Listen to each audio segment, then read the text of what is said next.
If you're sick of the mainstream sports outlets, well, so was I. So I started my own show. I'm Shane Larson, and this is the Game Time Guru. It's different than other talk shows. I'm providing a panoramic view on sports so you can see them through a different lens. So buckle up, and let's go. What's going on, everybody? Welcome out to another episode of the Game Time Guru podcast. I'm your host, Shane Larson, and again, we're coming at you with an amazing interview from an amazing guest. I'm joined by the former South Carolina Gamecocks quarterback, Mr. Perry Orth. Perry, thanks so much for taking the time out of your schedule to join us here on the show. Yeah, man, I appreciate you having me on. It's always an honor to be able to share not only my career but my story, and just thankful to have this opportunity. Awesome, man. Well, we're honored to have you on the show. I mean, I got in contact with you through a mutual connection that we had, and I was just grateful to even have your name come up and have you being willing to join the show. So thank you so much for that. And, Perry, normally on the show, when I bring my guests on and we have you guys share your journeys, I start from square one. So I usually, what I say, rewind the clock. But today I want to do it a little bit differently.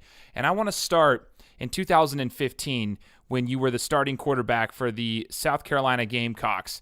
In 2015, just a few games into the season, you were the starting quarterback and you came in, and I want you to explain your feelings for us, if you can, when you knew that you were going to be the starter for a Division I football team in the Southeastern Conference, which is known to, the country as the most powerful conference in college football. Explain your feelings and explain your emotions, what was going through your head when you were named the starting quarterback. That was my junior year, and I had, had fought and battled through camp and felt like I had earned the right to play and knew I was going to get an opportunity having played for Coach Spurrier. And then, the door opened up where the starter actually had a shoulder injury, and I came in and played a really good half against Kentucky and kind of landed in that starting role. But, the roller coaster didn't stop there. I started one game, and next game they decided to start another kid, and then 2 games later they decided to stick with me, and then I rode it out the rest of the season. But it was an honor. As a kid I grew up wanting to play college football and play at a high level like a school like South Carolina. And when that opportunity came, and then when I finally got on the field, it was literally a dream come true. So it was pretty incredible. So you go in there, and like you said, it was kind of like still a quarterback battle, though. They still had another guy that you're battling. Do you, this is a question that comes up from time to time when you see quarterbacks, there's like what they call a quarterback controversy on a team, and they're trying to figure out who's going to be the starter. Since you happen to be in the middle of one of those situations, what was that like? Did you feel like you had a pretty good relationship with the other quarterback that you're battling, as well as the starter who had gone down with injury? Did you feel like you guys were all pretty, well respected each other, or did you guys have that competition in between you guys? What was the feeling being in that situation?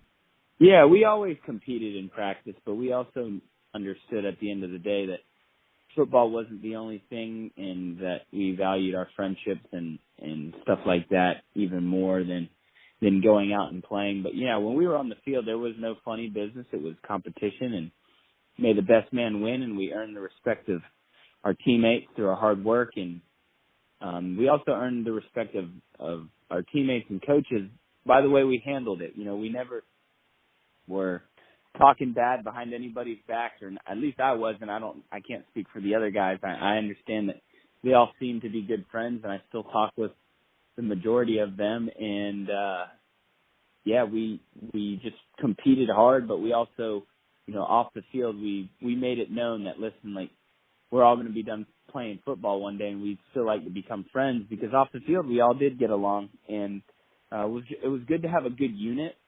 I wish that could have been utilized to win more games, but that being said, we still made great relationships throughout the course of our career, which is now carried over into our professional life. That's awesome, man. Okay, so let's take a look here. Then that's really cool to hear from your perspective. So your junior year, you go out and you pretty much finish the season. How did that junior year go, though, as far as statistically speaking, and as far as your record is concerned?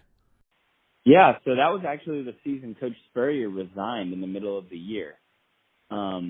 Statistically, I finished just around 2,000 yards and I started 8 games that year and played in all 12, but had a decent year. It was my first year really playing since I was a senior in high school, so I had basically taken 4 years off and then had jumped into Division I college football. And like you said, and jumping into the SEC is no easy task, but a lot of good coaches on offense that helped me even when Coach Spurrier left, and we finished actually 3-9. It was one of those years where the ball never bounced our way. We lost 6 games that year by 7 points or less.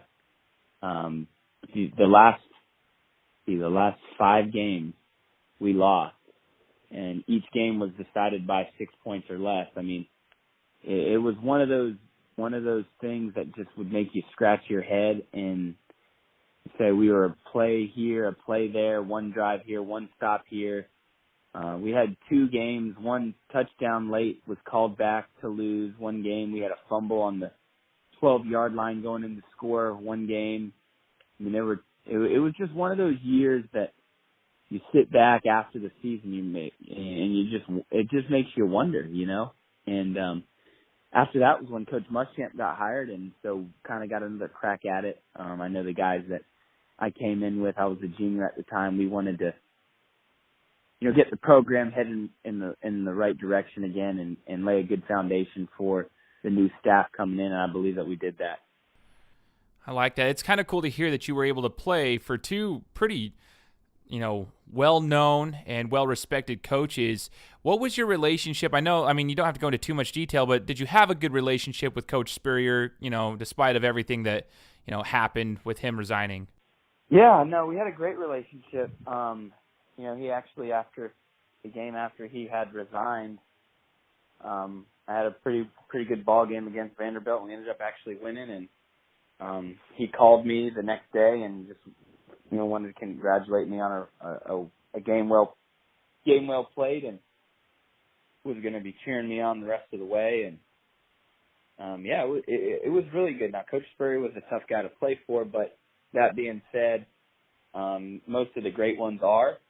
And you know, whenever I see him now, it's always a, you know, handshake and a hug, and get a big hug from his wife Jerry, and it's always great to catch up with him and see how he's doing. And I know he's getting ready to coach that American Football League over in down in Orlando here in a couple months. So he's excited to get back out on the field, and I'm excited to watch him dial it up.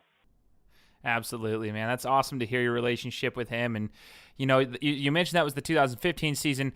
The 2016 season was your senior year. And that's when, you know, Muschamp comes in, you have a new coach. How did that season go overall for not only yourself, but for the team?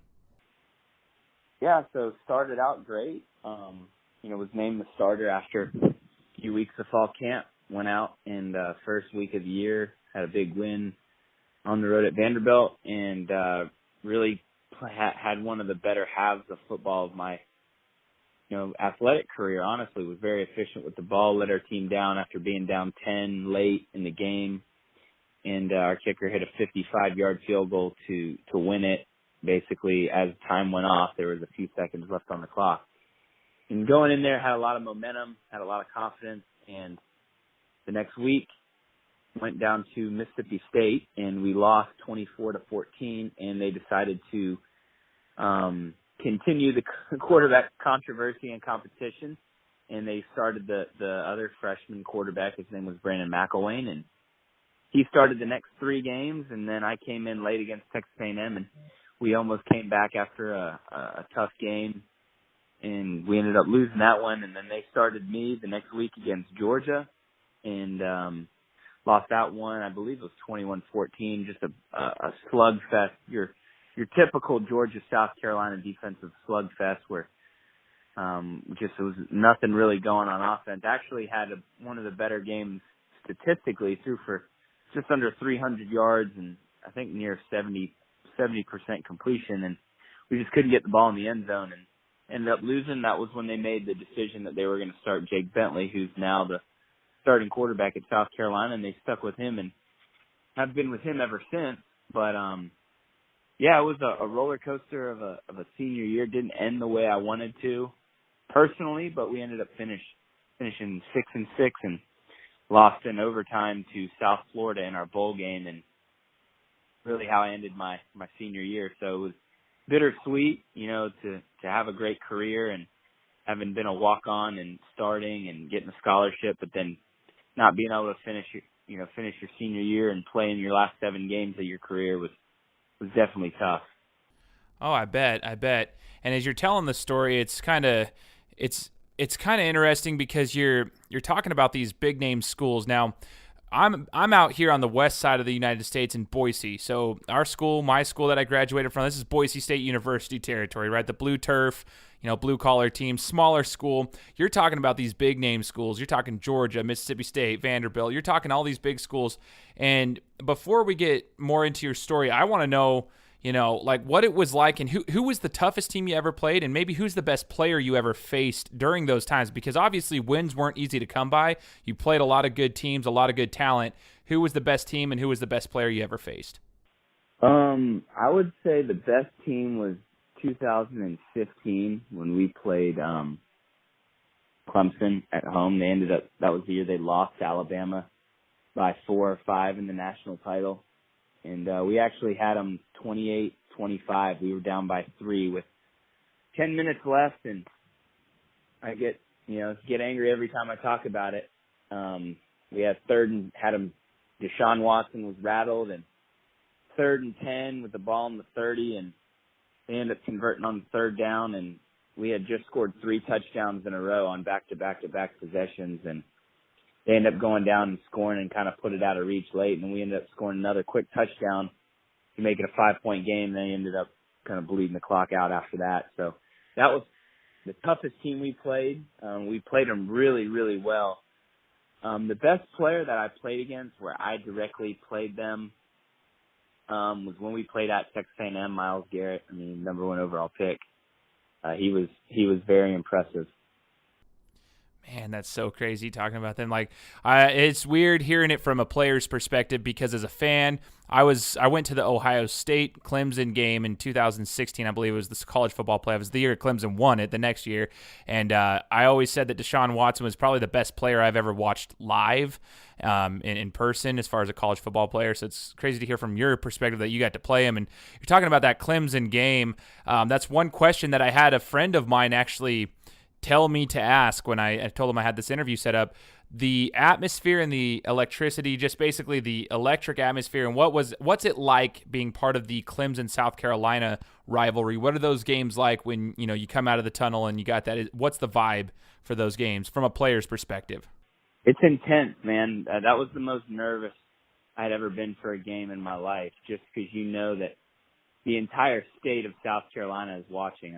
We played at noon on ESPN, and obviously a stadium was sold out, 83,000 people there, but you knew there were, potentially, 2 to 3, potentially 4 million people watching on television of Gamecock and Clemson fans all across the country. And, they were the number 1 team in the country, and it's just such a brutal, nasty rivalry. They hate each other. There's no love towards the other school. There's a little mutual respect between some of the, I guess, classier fans, but for the most part, they just despise each other. And it's just a good old-fashioned Southern hatred football rivalry. And, the players understand it. You feel it when you're out there on the game, playing the game. And the hits are a little harder. The speed's a little quicker. The plays are a little bigger. Everything seems magnified in that game. And it was intense, man, but looking back, it was one of the cooler experiences that I ever had, going back and looking, because we were struggling, but they were number 1 in the country, and we were going toe-to-toe with them, and it just made for a great ball game. We lost the game, but I still to this day have people come up to me and tell me about how awesome it was watching the Clemson fans getting rattled when we stormed back and made it a 3-point game, thinking, oh no, here we go again. We're gonna pull what they call a Clemsoning and lose to our arch rival who's not going to a bowl, and we're the number 1 team in the country. And just that feeling of having them on the ropes was it was really, really cool. Man, see, we don't have that much out here, at least in Boise, Idaho. I mean, we've got the Broncos, but we don't have the true rivalries that you guys have, and so it's cool to hear that from your side, especially someone who actually played in it and was very highly involved in the game. So, you've talked about your experience at South Carolina. We've gotten an idea of it, Perry. Now I kind of want to take this opportunity to rewind the clock. Going back to high school, you did mention you were a walk-on, but I want to go back to high school. How many Division I offers did you get coming out of high school? I didn't have any Division 1A offers. There were a few Division 1AA, Presbyterian. Actually, Elon never did offer me, which is crazy. Well, I don't even remember the other division. There was maybe 2 other 1AA schools, and then it basically came down when I found out that South Carolina had offered me a preferred walk-on. South Florida had offered me the same USF. And I knew that Coach Spurrier, knowing his track record, was more lenient on giving quarterbacks an opportunity to play, whether you were a walk-on scholarship guy. He didn't really care. He just wanted the guy who he felt was the best guy to go out and get the job done, and that's why I went there. And that served, true, because when I got there, I showed him that I could throw the ball well, and he gave me a few opportunities to play in the spring games and scrimmages, and I just capitalized on my opportunities. And after my, it was crazy. I got there, was last string on the depth chart, and was on scout team my first fall, and then 12 months later, I found out week 1 in my sophomore season, I was the backup quarterback to Dylan Thompson, and so it was really quick turnaround, going from walking on the team, just being excited to be out there and be a part of it, to being like, okay, I'm literally a sprained ankle or a helmet popped off or a bad fall away from being the starting quarterback in South Carolina. So it was a quick turnaround for me, and it was a hell of an experience. Man, that's crazy. It's awesome to see that you went that route, though, the walk-on route, and you worked your butt off to get to where you're at. Being part of the scout team, this is a question I've been dying to ask people, and now that I have the opportunity, I wanted to throw it your way. Being part of the scout team, do you feel that actually benefited you a lot, just being able to essentially understand the opposing team's systems and their schemes and such, so that when you were actually part of the normal, the backup, and then got to the starting position, you were able to essentially dissect that in film a little bit easier? Do you feel like that helped you in that sense? No, not really in that sense. Where it did help was that you were getting reps. You were getting repetitions, whether it was your plays or not. You were still looking at, you were still looking at a defense. You were still reading coverages, and you were reading the first team defense coverages, right? You were still dropping back and analyzing what they were doing. Granted, you were playing with the other freshmen, but you were still out there continuing to get reps against, like I said, against a live defense. And those reps were so beneficial for me. That when I had my time the next spring to go out and compete, it wasn't it wasn't anything different, because it's what I had been practicing against all fall, except for I was running plays that I knew.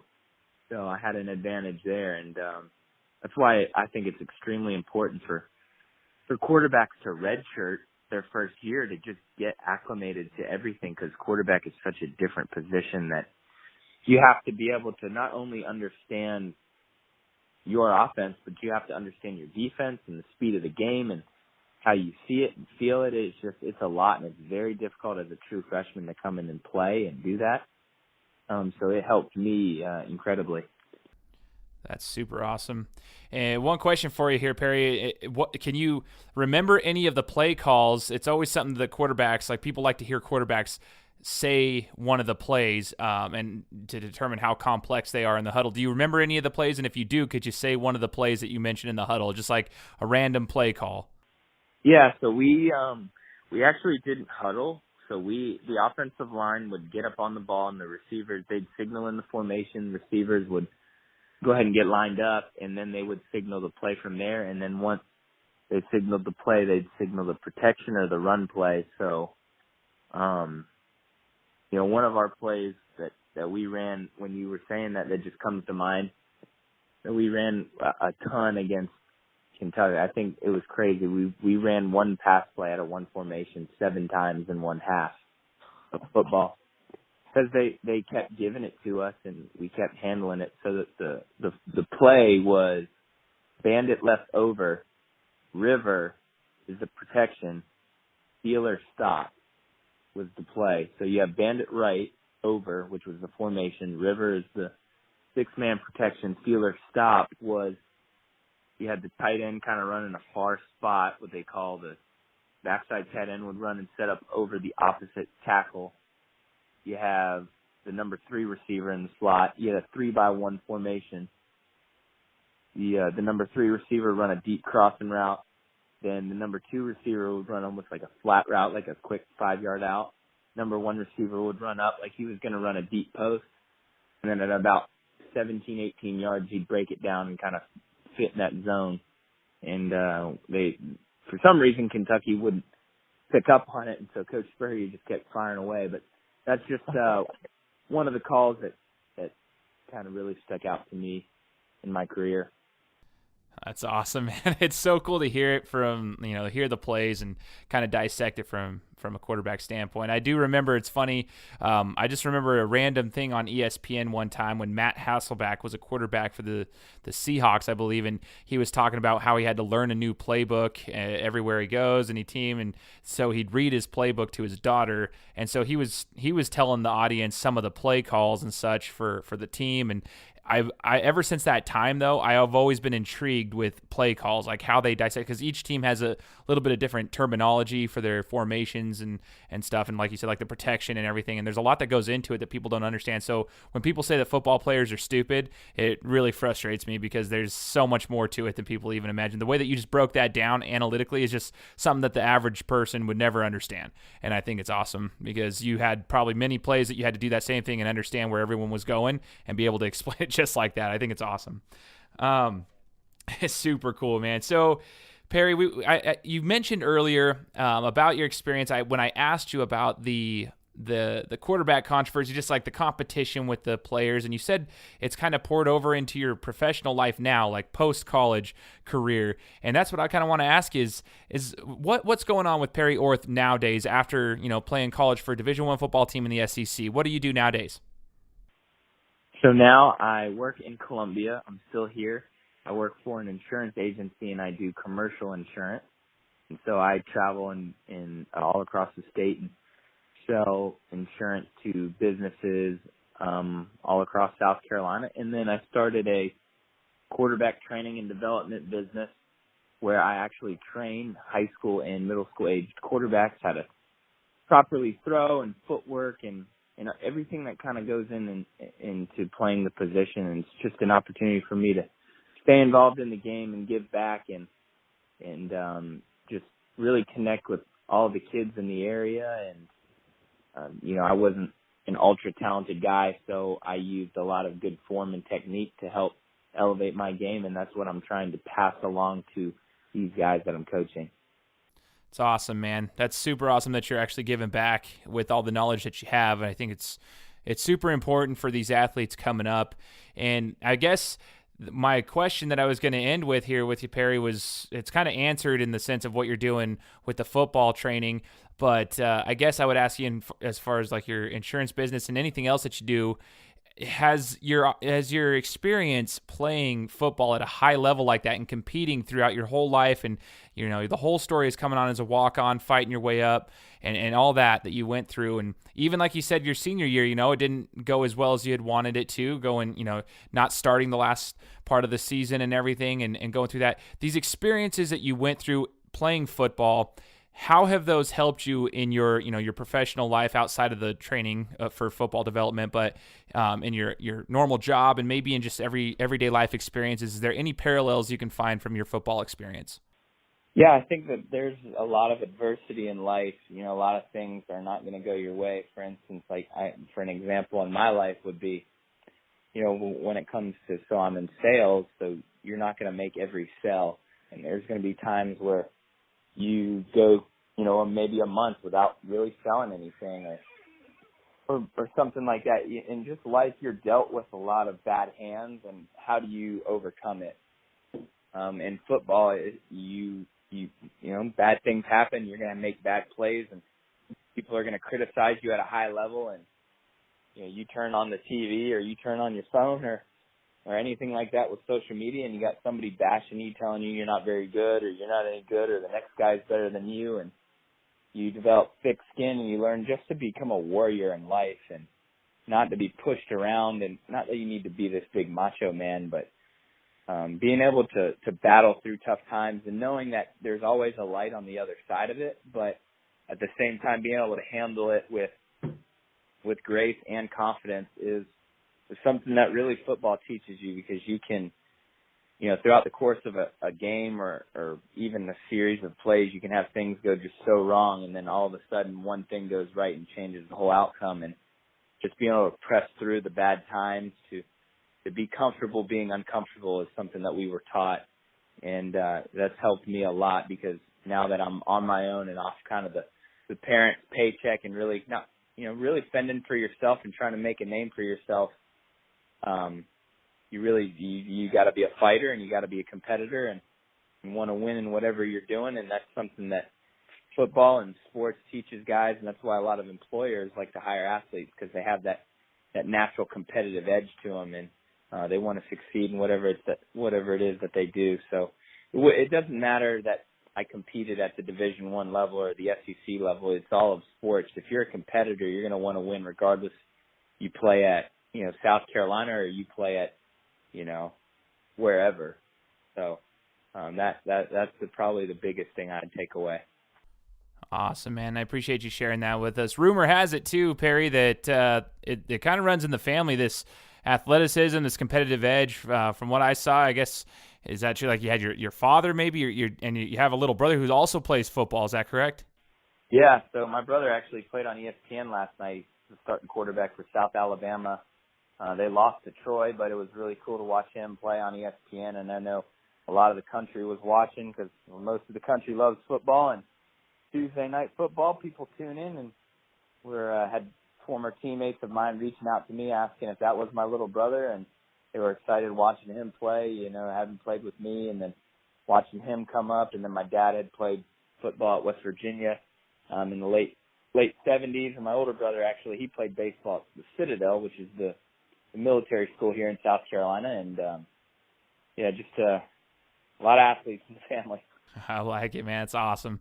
And props to your brother, too. Wish him luck the rest of the way. And Perry, I appreciate you joining us here on the Game Time Guru. I know that story was awesome. Our listeners are going to love it. So I appreciate the interview, and I appreciate your time, sir. Yeah, man, absolutely. I appreciate you having me on. For sure, man. I appreciate you coming on. I appreciate all the listeners who are tuning in, and I hope you guys all liked the interview as much as I did. Make sure to join us next week, as we'll be bringing on more guests every single Friday, and we'll talk to you next time. Guys, thanks so much for listening to another episode of my show. Now, if you could go and do me a favor, head over to iTunes, give me 5 stars, and leave me a review. It would be greatly appreciated. Thanks, guys. Appreciate your support.